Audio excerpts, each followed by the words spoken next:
आपकी कोई कामना है, आपका कोई भाव है, आपके हृदय की कोई बात है जो बहुत दिनों से लगे हुए हो, और बाबा हो सकता है कि किसी कारणवश पूर्ण ना हो रहा हो। कई लोग कह भी देते हैं गुरुदेव,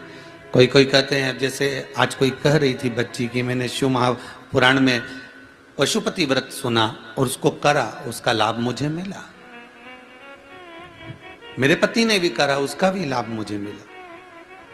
पर एक काम गुरुदेव ऐसा अटका हुआ है कि वो काम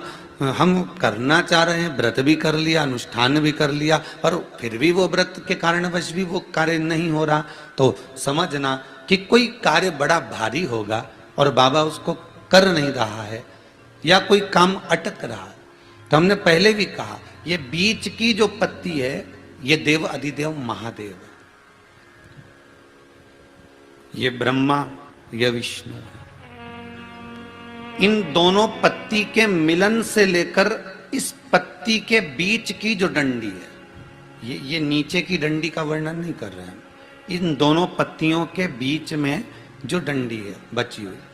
जो तीनों के बीच में एक डंडी का जो भाव है, ये माता जगत जननी जगदम्बा माता पार्वती है। इस डंडी के नीचे का जितना भाग है ये 33 कोटि देवताओं को दर्शाता है। बेलपत्री के नीचे पिछले वर्ष की श्रावण की कथा यदि आप निकालेंगे और उसको पेज पर जाकर आप सुनेंगे तो आपको प्राप्त होगा कि उसमें भी कहा था कि जब आप पशुपति व्रत कर रहे हो या कोई नियम धारण कर रहे हो या कोई आपने नियम उठा रखा है और वो कार्य आपका हो ही नहीं रहा, आपने 2 बार पशुपति व्रत कर लिए, आपने ये कर लिया, आपने प्रदोष कर लिया, आपने सोमवार कर लिया, आपने सारे अनुष्ठान कर लिए, बहुत सारे उपाय भी करे तो भी नहीं हो रहा है, तो इस बीच वाली पत्ती पर शहद लगाकर बाबा का जो शिवलिंग है उस शिवलिंग को इसको छुआ दीजिए या उससे चिपका दीजिए और उस पर अपनी हथेली रखकर कामना कर कर वापिस घर को आ जाइए।